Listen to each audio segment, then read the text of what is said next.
Hello again, Muscle Machines collectors. So today we have number 34. It is the RWB 993-911, but it has the exposed engine in the back. I did review another RWB, but it didn't have the, it had the rear bumper on it. Just trying to find my scissors here. So this came from Wave 6, which could be the latest one I'm aware of. And then that wave came out in 2023, according to that date down there.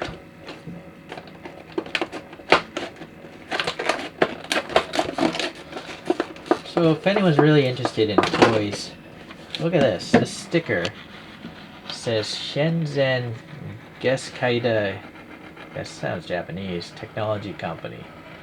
I wonder if this is the factory that makes all these for muscle machines, you know? Maybe if someone's interested, they could look that up and see what other things they make.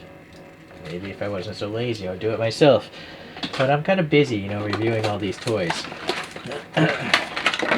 One criticism, you made me buy this that's going to pollute the planet. That just went right into the trash.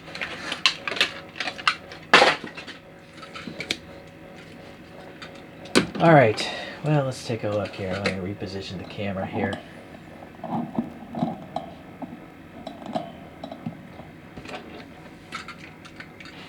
So the purple, it is not metallic. That's unfortunate. I wish it was metallic for some reason because it's a really pimped out 911. The wheels here, 5 spokes, gold centers, chrome lips, and sadly, Muscle Machines likes to mold in their brake rotors, but they just look weird, you know, when they're gold or black or something. Well, even black's okay because carbon fiber rotors, but I kind of wish they didn't have the brakes at all. Yeah, it would be better that way, I think. Okay, well, these wheels have perimeter bolts, the 5 lug nuts, a little center cap detail, or like, actually that's probably the axle. And then it does have the Idler's tire printing that RWB does. Raw welt is printed there in gold. You get the side skirt here, side whatever lip, another lip back here.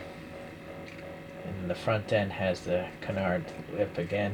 Silver printing for the markers. This is the black plastic base showing through those vents. Just silver, or plain silver headlights. I kind of wish these had printing, you know, so they looked like real, kind of like Hot Wheels does. I mean, if Hot Wheels can do it, I don't see why these guys couldn't. The Porsche badge looks pretty good. It's a little bit big, but that allows them to get all those colors in there, I guess. Fortunately, there's some contaminant here. Not the best paint app. And also, it's like filling in too much of this vent right here. There's raw welds printed on the windscreen. That's nice. Nothing back on these windows. No, these are raised. These are moldings. The door handle's raised. The tires are really sunken in behind the over fenders because these are toys, right? This rolls really smooth, but you know, the sacrifice is it has to be far in so it doesn't scrape the casting. Okay, well, moving on. We get some rivet details here.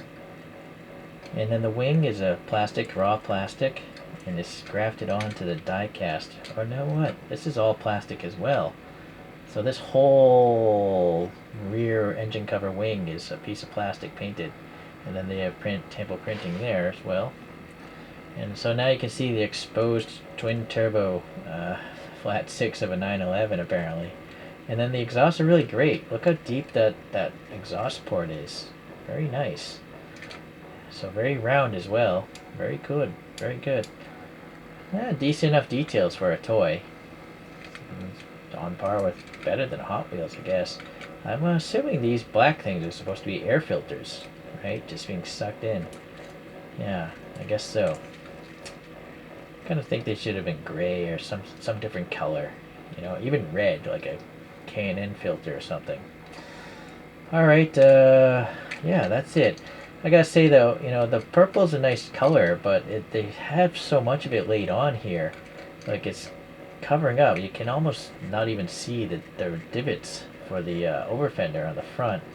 And like this area here, this little winglet is really muted because there's so much paint, you know, where that should be maybe a sharp crease. So I kind of feel like if it was a metallic paint, they wouldn't need to use so much of it, right? So we have some vent details back here. No black though. And then the taillights, yeah, they're nice. You know, you got the big red stripe in the backup lights there. Interesting. Since I can see a gap right there. I can see a little bit of the engine.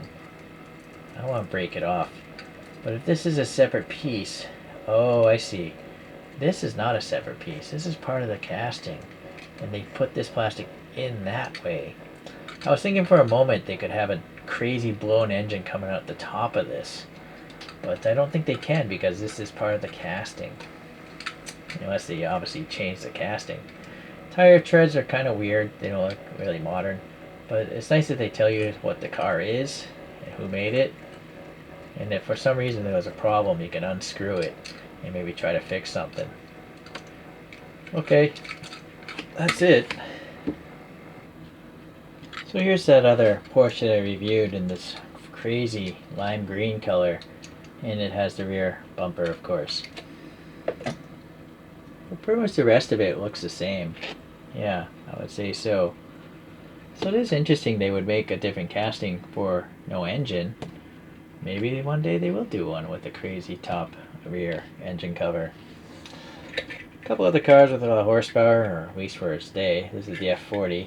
And then one of my favorites is the Audi Quattro rally car here. That one's really cool.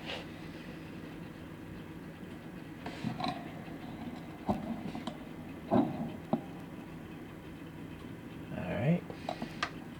So those things gotta have a lot of horsepower, so let's get this on the dyno stand here.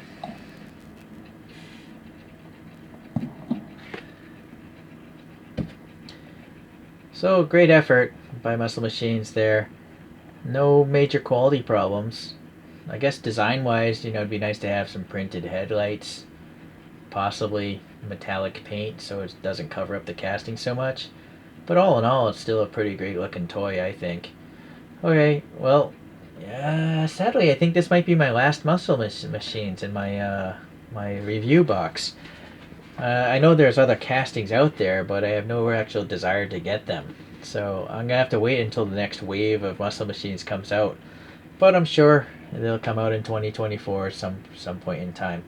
So thanks for watching, and we'll see you whenever that next wave comes out. Bye now.